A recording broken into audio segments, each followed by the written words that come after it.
वाह, तुम तो कमाल के निकले। तुमने मेरे लिए इसको छोड़ दिया और फिर पैसों के लिए मुझे छोड़ दिया। कल इन सबको भी छोड़ दोगे? मैं अपनी डैड की तरह हूँ, डैड की तरह हूँ, ये कहते थे ना? सच में तुम अपने डैड की तरह ही हो। अब समझ में आया। उन्होंने सेवा के नाम पर जैसे लोगों को धोखा दिया, तुमने वैसे ही प्यार के नाम पर हम दोनों को धोखा दिया। अब बस करो।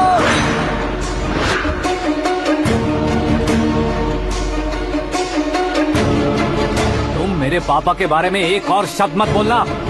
तुम जानती क्या हो मेरे पापा के बारे में?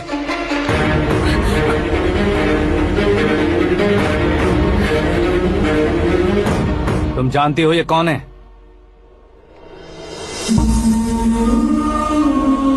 सब हमेशा खुश रहे इसलिए सभी को अपने बेटे की तरह मानकर देखभाल करने वाले देवता थे मेरे पापा। मेरे देवता समान पापा कैसे मर गए जानती हो? जानती हो? जानती हो? हर साल की तरह इस साल भी मछली औषध प्रसाद के लिए आने वाले लोगों का कुंदनपुर स्वागत करता है। भगवान का आशीर्वाद मानकर जिस रोग को हम डॉक्टर तक नहीं मिटा सकते, उसे जड़ से उखाड़ने वाली दवा देकर अपनी इस कला द्वारा हस्तिनापुर तक प्रसिद्ध महापुरुष हमारे जय नारायण जी हैं। मतलब वो डॉक्टर मेरे पापा के दोस्त हैं, सिर्फ इसलिए उन पर भरोसा नहीं करते थे, आसपास के लोग भी उन पर भरोसा करते थे। जलता सूरज भी उनके स्पर्श से ठंडा हो जाता था।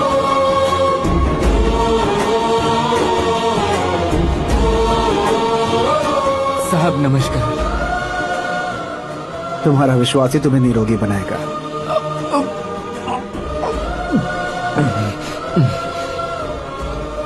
जरा मुंह तो खोलो बेटा।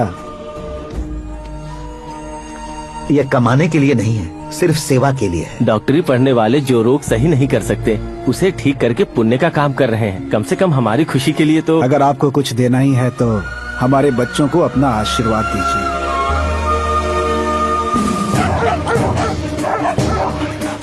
मेरे पापा की सेवाओं को देखकर पार्टी के हाई कमांड भी हमारे घर पर आए थे।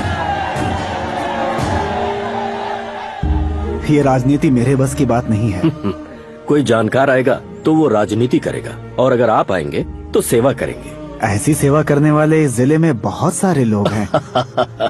ऐसे लोग बारिश की बूंदों की तरह होते हैं, लेकिन आप अपने आप में ही समंदर हैं। लेकिन 15 सालों से टिकट का इंतजार कर रहे हैं।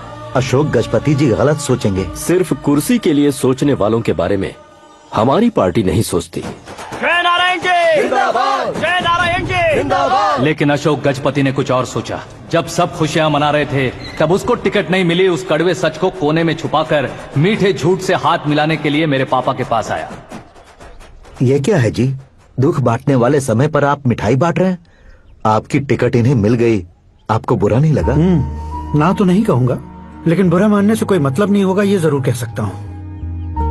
एक मंडल प्रेसिडेंट बनकर मैं अपना काम कर रहा हूँ, लेकिन एक इंसान होकर ये लोगों की सेवा कर रहे हैं। काम करने पर सैलरी मिलती है, लेकिन सेवा करने से नाम होता है, इसलिए उस नाम को वो टिकट मिला है। ये झंडा मैंने पार्टी को जिताने के लिए नहीं पकड़ा है, प्रजा के लिए पकड़ा है सर। अगर आप मेरे साथ चलेंगे तो वो जीत आपके साथ ही शुरू होगी। उनकी दोस्ती को देखकर सारा गांव खुश था, लेकिन अशोक गजपति के लोग गुस्से में उनके घर पहुंचे। ये सब क्या है सर? इच्छा जताते ही सबको मिल जाए, इतना आसान नहीं है कुर्सी को पाना। ये एक सपना है। लेकिन हमने कितनी मेहनत की थी। मेहनत करने से तनख्वाह मिलती है, कुर्सी नहीं। अरे वो भी तो वो छीन कर ले गया सर। पावर को कोई खींच कर नहीं ले जा सकता। वो देखो, उस कुर्सी को देखो, उसमें ऐसे कोई बुढ़िया बैठे तो वो व्हील चेयर है। एक ऑफिस के सामने सिक्योरिटी वाला बैठे तो वॉचमैन चेयर है, और अगर एक सीएम बैठे तो वो सीएम चेयर है। कीमत कुर्सी की नहीं, इंसान की होती है। इलेक्शन ने हमारे घर का माहौल ही बदल दिया। जिन हाथों में किताबें होनी चाहिए थी वहाँ पार्टी के झंडे आ गए। शोर क्यों मचा रहे हो? तुम लोग कब से झंडे को लेकर के झगड़ा कर रहे हो? कुछ नहीं पापा, हमारी पार्टी का झंडा अच्छा है, लेकिन पार्टी का चुनाव चिन्ह टाइगर की बजाय लायन होता तो और अच्छा होता। ऐसा क्यों बेटा? वो इसलिए डैडी कि लायन जंगल का राजा होता है और आप इस गांव के राजा हो ना। तुम गलत हो, ऐसे कोई राजा नहीं बनता। मैं गलती करूंगा तो मुझे भी सजा मिलेगी।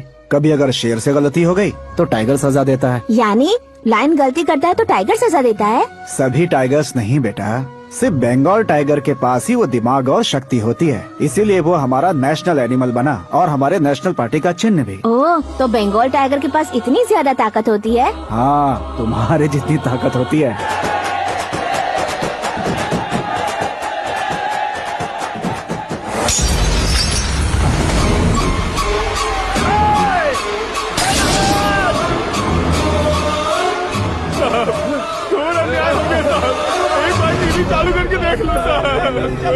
मछली औषध अचानक जहर बन चुकी है। लोगों की जान बचाने के लिए ट्रीटमेंट चल रही है। पैसों के लिए फार्मा कंपनी के साथ मिलकर धोखा दिया जयनारायण। बहुत से लोगों की जान जा चुकी है। ताजा सूत्रों से पता चला है बहुत से लोगों के हाथ पैरों ने काम करना बंद कर दिया है। कुछ लोगों को खून की उल्टियाँ हो रही हैं। कितने लोग मर चुके हैं, कितनों के जिंदा बचने की उम्मीद भी नहीं है। डॉक्टर्स भी जवाब नहीं दे पा रहे हैं।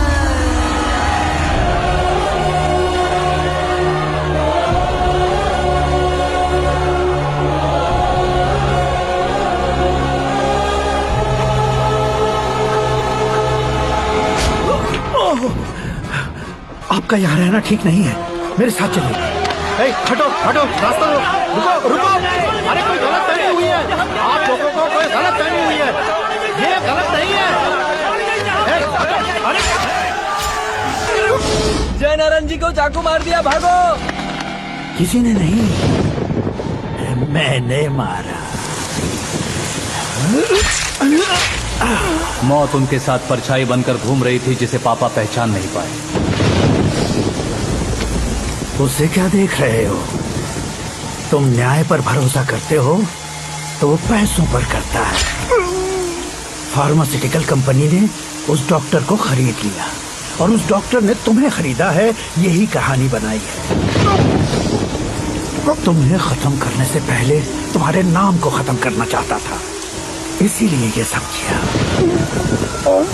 जाने से पहले मेरी एक बात सुन लो।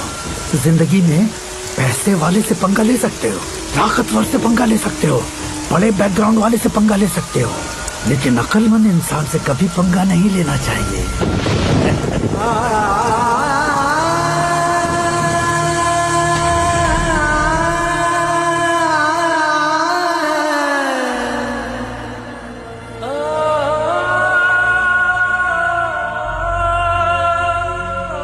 उस बेइज्जती के बाद हम अपनी नानी के गांव चले आए। उनके डॉक्टर दोस्त अब भी जिंदा है, ये बात मैं लड़की देखने गया था तब पता चली। My family photos. और ये हमारे ताऊ जी।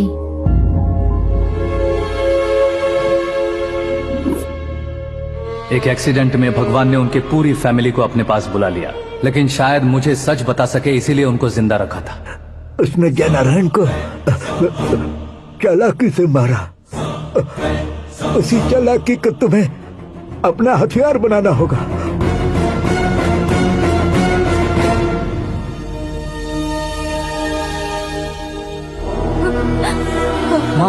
माँ बेटी,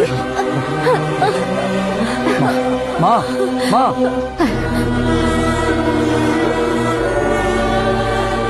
रो मत माँ। घर की चौखट लांघे बिना घर के अंदर ही रो रो कर जिंदगी गुजार दी उस माँ को क्या जवाब दूं? अपने पापा का नाम गर्व से ना ले पाने वाले मेरे भाइयों को क्या जवाब दोगे? उम्र में तुम हम दोनों से छोटे हो, लेकिन इस जिम्मेदारी को लेकर इस घर के बड़े बेटे बन गए। भैया, तो फिर तुमने वो पैसे क्यों लिए? कल मेरे पापा की पुण्यतिथि, जिस दिन उनकी बेइज्जती हुई थी। जिस गांव ने मेरे पापा को धुतकारा था वही गांव दोबारा मेरे पापा को पूजने लगे, वो करूंगा, इसलिए पैसे लिए।